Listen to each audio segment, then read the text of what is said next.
Steve Kerr wanted a team full of shooters, and he's got it. This team is loaded with not just shooters, but three-point shooters.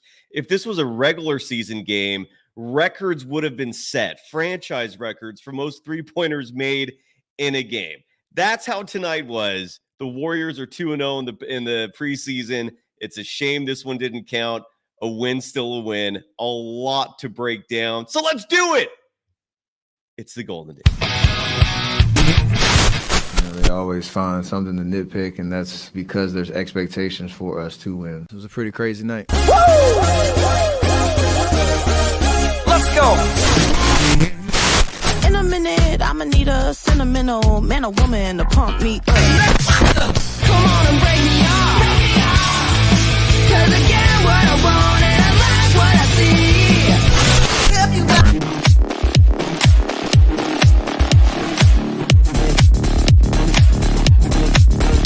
Great Jack Davis. Plus 22. Bloody Hield. Lighting it up. Jonathan Kuminga. Welcome to the Golden Days. I'm your host, Cyrus Saatsaz. You can follow me on Threads and Instagram at DogWild. Over on Twitter, yeah, I'm back there. Doesn't mean that I support the founder. I don't. This is not a politics show, but that dude makes me sick. Anyways, I'm over on Twitter at Surf Journalist. The program's on all social media platforms at Golden Days Pod. And before we talk Warriors, let's give some love first and foremost to the official sponsor of Golden Days, and that's BetOnline. BetOnline is the world's most trusted betting platform and your number one source for everything football. Although right now you got baseball playoffs, you've got NBA preseason, although you got to be a degenerate to be betting on NBA preseason. But nonetheless, you got the WNBA finals. There is a lot to bet on, and BetOnline is every stat, every matchup, even live odds and spreads to bet on during the games. And if you think you know your stuff, if that's who you are, then get in on the $200,000 mega contest and pick 5 games against the spread every week for your chance at weekly prizes and a share of $200,000. And when the game's over, kick back, relax, put the feet up, light them up if you got them. Pour yourself a stiff one if that is your poison, and get in on a game of blackjack or poker or unwind with one of over 150 slot games. Head to the website today to get in on the action. BetOnline, the game starts here. And so do the Warriors. And postseason starts right here, folks. The Golden State Warriors 2-0 in the preseason, 122-112. The final over the Sacramento Kings in a game where we're starting to get a little more of a clear picture in terms of what this team is, what lineups look good. There is one in particular that really stuck out I'm going to get to in just a moment, but this was a 3-point extravaganza for the Golden State Warriors. They made 28 threes tonight. The all-time NBA record for three-pointers in a single game is 30. Again, this is just preseason, so it wouldn't have counted regardless, and they still didn't break the record if this was a regular season game. But still, 28, the franchise record, if I heard tonight correctly, is 27. So they would have broken the all-time franchise record for most threes in a game. I believe that's 27. The Warriors, again, hit 28. This is a storied franchise, folks, dating back to the 1940s when they were the Philadelphia Warriors, or maybe the 50s, whatever it was. Please forgive me for my naivety with the very origins of the NBA, but I digress. The point is, 28 threes in a game is a lot. They hit 28 of them. Over half of the field goals made in this game tonight were three-pointers. And just to provide the more specific statistical information for you there, the Warriors hit 28 threes and they hit 20 two-point shots. So that's what kind of night it was. And again, they come out of this 122-112 victors. Started off a little bizarre in the sense that Steve Kerr decided to go with Kevon Looney as the starting center. And look, on a personal level, if you love the Warriors, you have to love Looney, right? I've heard a lot of hyperbole pertaining to his role on this team, and maybe it's not hyperbolic. Maybe it's justified in terms of him being the moral compass of this team, him being the steady rock of this team from a morality perspective. No doubt justified. But the dude, even though he's only 28 years old, is a defensive liability. He is not a great defender. And early in this game, as a result of being the starter, he was matched up routinely with Domantas Sabonis, and Sabonis was eating him up. To give you some perspective there, in the first quarter of this game, when Looney was primarily defending Sabonis, Sabonis was playing. He was virtually unstoppable. So then Trayce Jackson-Davis comes in the game and thankfully settles things down. And he had a fantastic night in this game. Trayce Jackson-Davis, just to give you some perspective on how incredible his impact was in terms of net rating, only two players, were in double figures for net rating, whether it was on a positive or a negative side. Among the starters, Jonathan Kuminga led all players in net rating with a +9. But among all players collectively, two players hit double digits, and they were both in the positive. Buddy Hield was a +13. Trayce Jackson-Davis a +22 in this game tonight. Meaning, when Trayce Jackson-Davis played, the Warriors outscored the Kings by 22 points. Trayce Jackson-Davis playing 19 minutes in this game, finished with 8 points, 6 boards. The part about the Looney thing that just puzzles me and borderline frustrates me is, you know what you're getting with Looney at this point. I know he's been sticking out. He had the great, in terms of a practice performance. I know he had the awesome offseason. His body's in shape. He's looking and feeling good. He's even hitting mid-range jumpers at time. But, dude, give up. Move on from Kevon Looney as your starting center. That is not going to work. Trayce Jackson-Davis is your 5. So let's please stick with that. Now, with the center position said, there's a few players that stuck out in this game that we got to focus on. I'm going to start with Jonathan Kuminga. This is someone who is entering year 4, who ridiculously and solely because his head coach does not instill faith and confidence in him on a consistent basis, or at least hasn't, as we now enter year 4. And so you have a lot of people out there, whether they're fans, whether they're observers, who think the guy can't shoot, who think the guy should be traded, who don't think he should even be starting.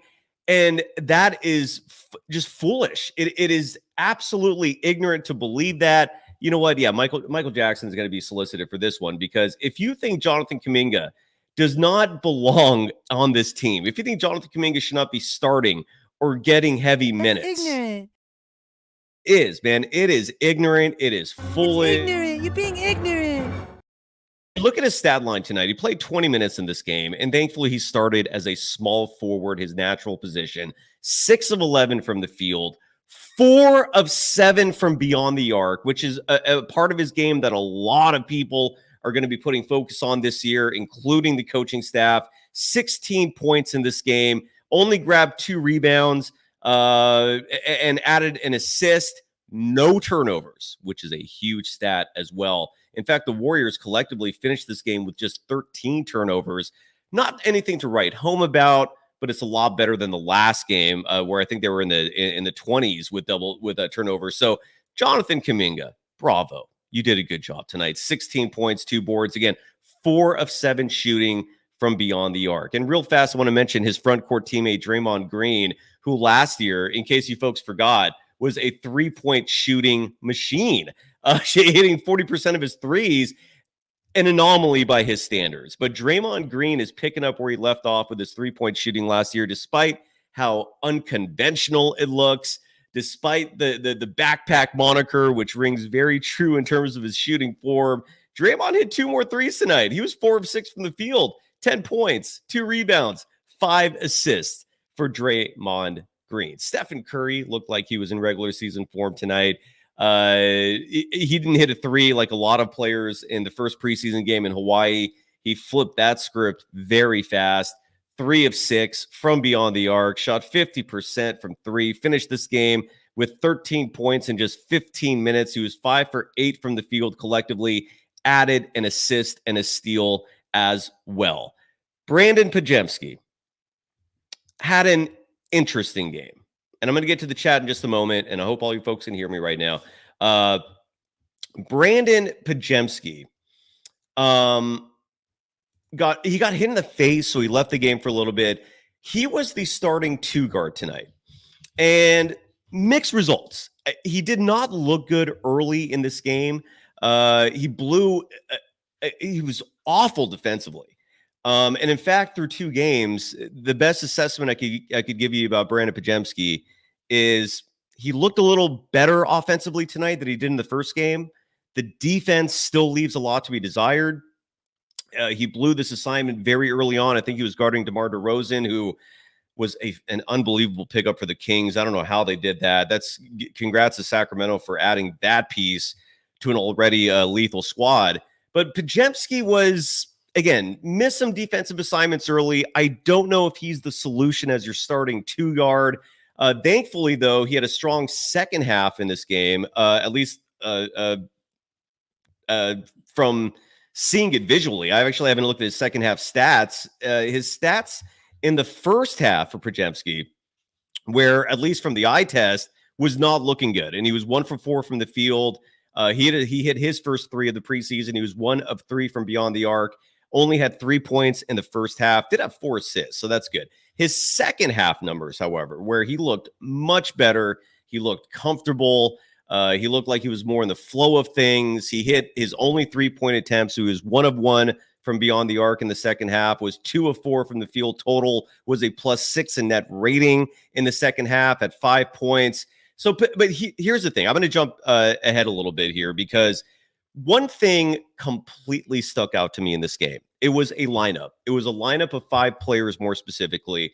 And this lineup is what started to pull away in this game in the second half. This was a game where the teams were exchanging leads consistently. In fact, if that stat is available, there are 12 lead changes in this game. They were tied 16 times in this game. And it wasn't until the third quarter where they started to pull away a little bit. And they had a lineup that contributed largely to the pull away, to the team not looking back and winning this game. And that 5-man lineup that stuck out, at least to me, for whatever my opinion is worth. Brandon Pajemski was out there looking good again in the second half. Buddy Hield, who I'm going to talk about in just a moment, what a game he had. And I don't know if playing against the Kings woke him up a little more. I don't know if this is just a sign of things to come. Doris Burke read off an interesting stat I was not aware of, and I'm still not sure if it's correct, but she said it on national television on ESPN, which is that Buddy Hield over the last 5 years has hit more 3-pointers than Steph and Curry. Now, Steph did not play in 2020, which is why that stat is probably true, but still, that I was very shocked to hear that. And Buddy Hield looked good, man. And I'm gonna read off his lines and just into his stats in just a second. But this 5-man lineup of, again, Brandon Pajemski, Buddy Hield, Moses Moody, who statistically did not match his output in the first game, but still looked good. Moses Moody has to get minutes. He belongs. Jonathan Kuminga was at the 4 in this lineup. And then Trayce Jackson-Davis was the center. That 5, there is something to that. They look like a group of 5 that has been playing together for 10 years. They looked natural. They looked unstoppable. They when you talk about defense on a string and, a 5-man group having each other's back defensively, they accomplished that feat in a solid manner. It was beautiful to see. And it's just one game and it's just the preseason, but keep an eye out for that 5-man group. Again, Brandon Pajemski, Buddy Hield, Moses Moody, Jonathan Kuminga, Trayce Jackson-Davis. It's no coincidence that 4 of the 5 represent the future of the Golden State Warriors. Those 4, not excluding Buddy Hield. That's who we're going to be seeing if they stay under contract for the next 10, 15 years, right? And to see them gelling now, this early in their career, with Trayce Jackson-Davis and Brandon Pajemski just in year 2, Jonathan Kuminga and Moses Moody entering year 4, and then Buddy Hield, a veteran, I believe, who's 31 years old. But those 5 playing together, Madon, that was fantastic. And one last thing with Trayce Jackson-Davis, by the way, I know I've already given him his flowers for this game, but his defense on Domantas Sabonis, it was night and day from what Kevon Looney was doing. Trayce Jackson-Davis, again, a vitally important part of this team. He needs to play. He needs to start. And I just hope we don't see Looney start games anymore. No disrespect to Kevon Looney, but Trayce Jackson-Davis is your center. In the first half of this game, by the way, the three-point barrage, again, the Warriors hit it with 28 three-pointers in this game. And I thought when the first half ended and the Warriors had hit 15 threes in the first half, I thought there would be quite a slowdown. Usually when a team is that red hot, there were 15 of 27 from beyond the arc in the first half, referring to the Golden State Warriors. I never imagined that they would practically match that in the second half by hitting 13 more, but regardless, awesome shooting display. And that first half shooting especially, again, 15 of 27 from deep in the first half. And who contributed to that first half three-point barrage? It was Kuminga going 2 for 3. It was Draymond going 2 for 3. Steph was 3 of 6. Pajemski was 1 of 3 from beyond the arc, and then he hit one more in the second half. Buddy Hield, a perfect 4 of 4 in the first half from beyond the arc. D'Anthony Melton, who also had a great game. He was 3 of 6 from beyond the arc. And then Moses Moody was 0 of 2 from deep in the first half. Thankfully, he recovered in that department and he was 0 for 2. He was 2 for 4 from deep in the second half. He finished this game 2 of 6 in terms of three-point shooting. But that first half shooting barrage was wild. It was impressive. And it eventually led to the team pulling away in the third quarter and winning this game. Buddy Hield, my God. If this is what they're getting this year, it has to be him or D'Anthony Melton as their starting two, right? That's what I would think. Although bringing him off the bench, nothing wrong with that either. But this stat line is absurd. Buddy Hield in 19 minutes and change of action tonight was 8 of 9 from the field, 6 of 7 from beyond the arc. He started the game in perfect 6 of 6 before finally missing a 3. Was a plus 13 in net rating, led all scorers in this game with 22 points. Kuminga was second in scoring with 16. Buddy Hield, my Lord, bravo. Again, who could be an anomaly. I don't know enough about Buddy Hield. I didn't watch him religiously like I do the Warriors, for the last 10 years in regular season games. So I don't know if inconsistency is going to be an issue. I don't know if this is what he does where he's streaky, but if this can be a consistent thing for the player that has hit the most three-point shots over the last 5 years, good sign for the Warriors. Great sign for the Warriors. D'Anthony Melton, I thought, also had an excellent game. What he brings to the table defensively is particularly huge. I'm going to give you mostly offensive stat lines here, but Malik Monk is a pest. If you're a Warriors fan, you watch him and you cringe because he has routinely had his way against the Golden State Warriors in their head-to-head matchups. Malik Monk in this game only played 9 minutes, and in those 9 minutes, he scored 13 points, 4 of 7 from the field, added a three-point shot. D'Anthony Melton, I thought, did a solid job on him in the very brief moments where we saw those two playing together on the court. But Melton is a great pickup. Again, so far, it's only 2 preseason games, all right?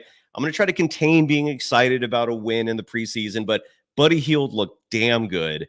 D'Anthony Melton looked damn good. His stat line tonight, he's looked good in these first 2 games so far. His stat line for the night, total, coming off the bench, he played 21 minutes and change. And again, if he ends up being the starter, I so far, this early in the process, don't have an issue with it. It was 6 of 12 from the field, D'Anthony Melton. 50% of his shots he made. That's a damn good stat. 4 of 9 from beyond the arc. That is even better. He's just shy of 50% in this game from beyond the three-point line. The Warriors collectively were 28 of 52 from deep. That's 53.8% shooting as a collective squad. That's insane. So the Warriors were shooting the ball fantastic tonight. D'Anthony Melton tied with Kuminga, second on the team in scoring with 16 points, was a positive in net rating. He was a +2. He added 5 boards in this game, added 3 assists in this game. So bravo to D'Anthony Melton. And again, one player on this team who we're never going to be able to gauge his impact in terms of stats, right? Draymond Green is the epitome of a player whose value, whose contributions are not registered on a box score.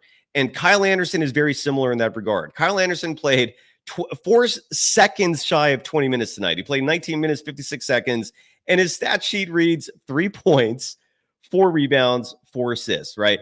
Nothing to write home about, nothing to brag about, nothing that's going to go on Sports Center or any kind of highlight package. But clearly what he brings to the table, the intangibles, the basketball IQ, the lack of mistakes, even though he had 3 turnovers, which is kind of surprising, but still, the 3 big free agents that this team signed, it's huge. It's absolutely huge. Them people, look at, I'm finally paying attention to this, to the chat for a second. And the very first one is hating on my former network. Thank you to them people for the compliment.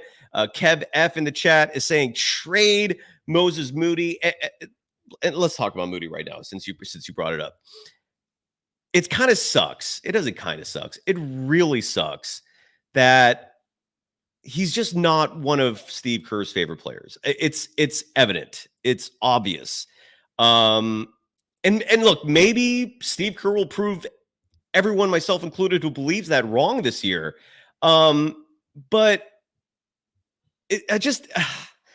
I don't know. I feel like he doesn't get the long leash like Pajemski gets. Kuminga's starting to get an extension of the leash, thankfully. And I think it's largely because Steve Kerr realizes just how important he is to this team. I really wish Moses Moody got the benefit of the doubt the same way these other players on the roster get, but it does suck, man. It sucks. Yeah, it absolutely sucks. It sucks.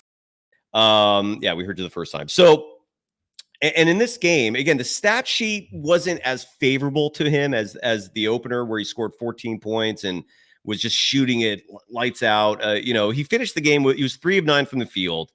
Okay, right? That's nothing great. He was 2 of 6 from beyond the arc, passable, right? 2 of 6 from the 3-point line is 33.3%. That is your Mendoza line for 3-point shooting. If it's at 33 or above, you can live with it. If it's below 33, yeah, now you're starting to hurt your team, and you better cut it out with a 3-point shot. So Moody was right on that precipice there in terms of being okay with his 3-point shot. He added 3 assists in this game, which is not obviously what you're playing Moody for. Had a steal in this game, had 2 blocks in this game, finished the game with 9 points total. I love him, man. And I agree with Kev F's sentiments, which is that if you're not going to give this kid a real run, if you're not going to put your faith in him and give him 20 plus minutes a game, trade him. And his value maybe is going up right now as we speak. Yes, coast to coast. I am live right now. This is a live program. So even though like folks like Rave and Dr. Sean Stanley, great to see you, doctor, who are saying don't trade Moody, it still might happen largely because for whatever reason, Steve Kerr, it just doesn't see him in the same light that a lot of other people do, which is that he brings value to the table. But nonetheless, I thought Moody had a solid game, even with the 2 of 6 shooting from beyond the arc, which again is not bad at all. It's 33.3%, and that is fine. But Buddy Hield, man, my Lord. Now, on the opposite side of the Moses Moody talk, where I love the kid. I feel like everyone in the audience right now watching or listening is a fan of the kid. I think he can play. I'm already seeing a leap in his game from year 3 to year 4. Now, the other side of that coin is Gary Payton II. I don't see how you can keep giving him minutes. His entire value on this team is defense, right? 2 years ago, when the Warriors won the championship, he was as close to a lockdown defender as you can find in the game. He caused problems for every single individual that he defended. Nikola Jokic, who's nearly double the size of GP2. I know I'm exaggerating there, but you get the gist. He was having issues with Gary Payton II in the first round of the playoffs a couple years ago. And that version of GP2, I just don't know if it's there anymore. He's never been someone who you count on for high volume scoring, obviously. He's typically a very good corner shooter when it comes to the three-point shot. He's a high flyer in terms of putback dunks and offensive rebounds. But I don't see the defense that was there a couple years ago. And there were a couple plays tonight that really stuck out, like Malik Monk. I read his stat line to you just a moment ago. Almost all of those points were scored on Gary Payton II. GP2 came into the game to start the second quarter, and Malik Monk got hungry. He saw a bucket of wings, and he just started munching. And he was munching without any issues, without any obstacles, without any impediment. And that's GP2's entire role. And the Warriors, just to piggyback off that, when they started the second quarter, they started with a 3-guard lineup, right? Kerr likes this. I don't like it. It wasn't working clearly. The 3-guard lineup in this case was Steph, Brandon Pajemski, and Gary Payton II. And Moses Moody, I guess what I'm trying to say here is that Moses Moody should not be losing playing time, should not be losing minutes to GP2. That should not be happening. In almost every aspect of the game of basketball, with the exception of on-ball defense, Moses Moody's a better player. And the defense, which used to be GP2's, clearly the skill set of his that made him a $10 million a year player, it's not where it was. It is not at the same elite level. I don't see him locking anyone down. So if it's a minute issue in terms of Moses Moody, that's where those minutes have to come from. GP2 is an awesome individual, terrific chemistry guy, but we're talking about on-court performance. And Gary Payton II is not bringing it anymore. At least I'm not seeing it. And, he had the durability issues last year. Offensively tonight, in case you want a reminder for how little he typically contributes on that side of the ball, he played 12 minutes tonight, 1 point, 1 rebound, 2 assists, 2 turnovers, and 1 foul.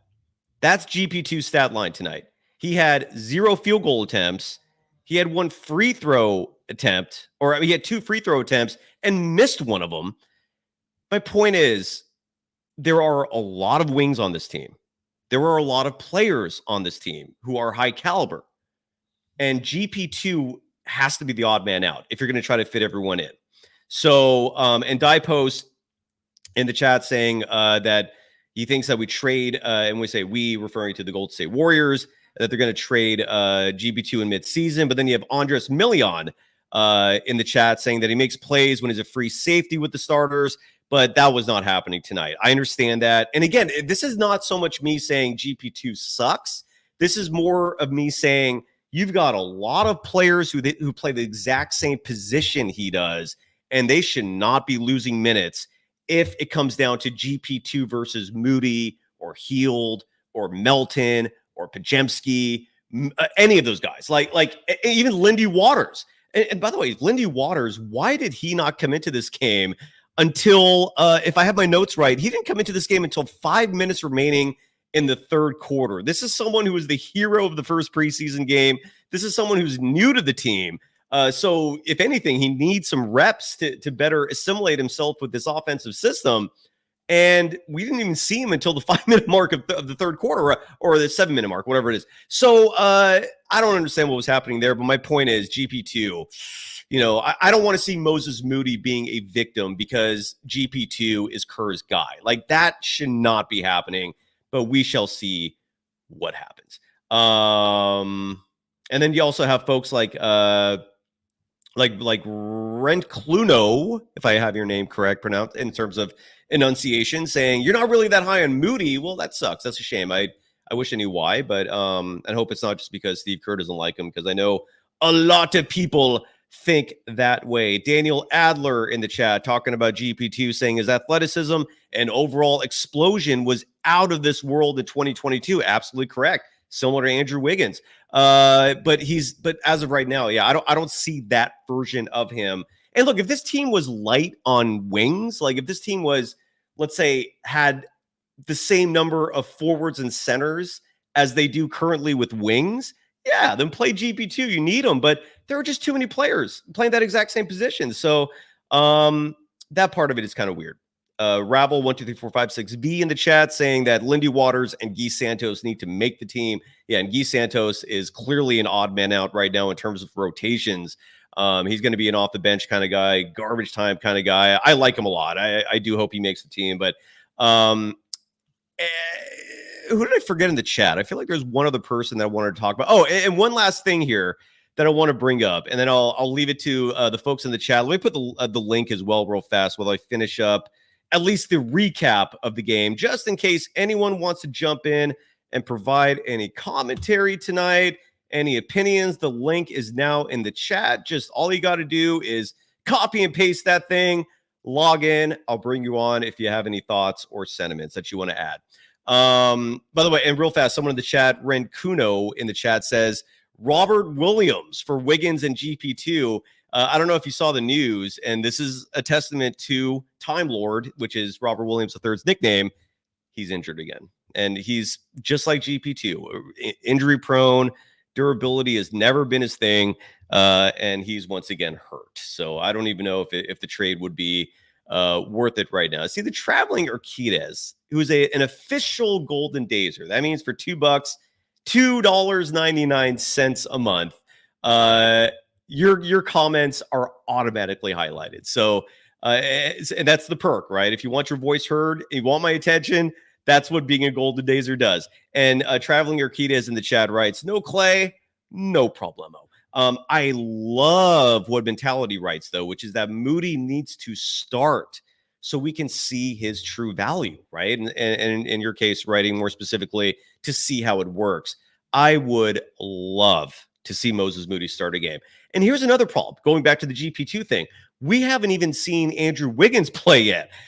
Still to be determined if he's going to play Friday night, which is the next game on the Warriors schedule. But this is just such a wing-dominant team, and I just don't want to see Moody and other players who should be playing get screwed over because of favoritism. We've seen this way too often. Let's hope it doesn't happen again. One last note I have to cover before I get back to the audience. If anyone wants to jump in and have any thoughts that they want to express, actually I have two more things to mention real fast. First off, in the first half, the biggest reason why the Sacramento Kings kept this game close at the end of the first half, and just to give you perspective, this game was 68-66 in favor of Sacramento at the end of the first half. And a huge reason for that was points in the paint. Sabonis was munching. He was eating his wings like it was a all-you-can-eat buffet. And Kevon Looney's struggles defensively were also a huge part of this. The Warriors were outscored in the paint in the first half, 26-10. And the Kings are a good inside team. They're not the best inside team in the NBA. The Warriors are going to be facing a lot of teams who have size. And this is why I don't want to see Kerr getting loosey-goosey, playing his favorites, going with what his gut tells him over what logic and reasoning tells you. Trayce Jackson-Davis has to play. He has to start, and he's got to get the bulk of those minutes.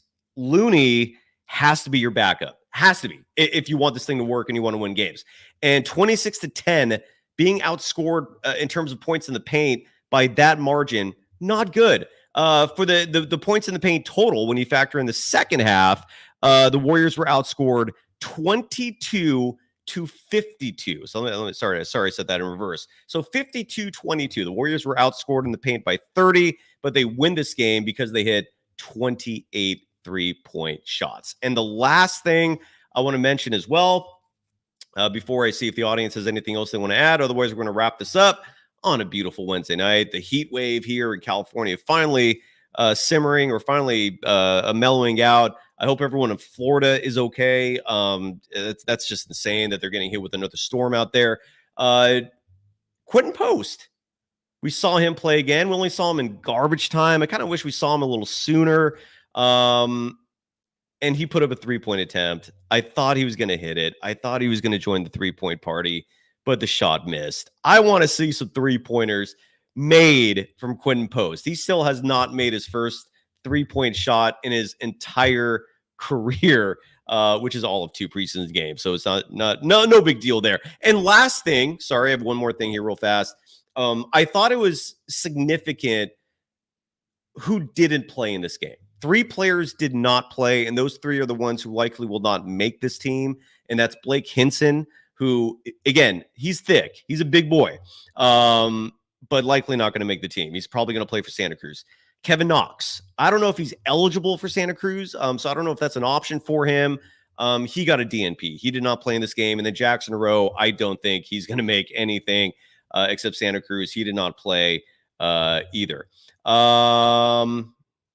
Otherwise, I want to see if there's anything else in the chat I need to get to. Tim Ford bringing up Andrew Wiggins. It wasn't 13.5 minutes a game. I think you're referring to his points per game. 5 straight years of that point total going down. Traveling Urquidez bringing up Karl Anthony Towns, who in his first game with the Knicks looked good.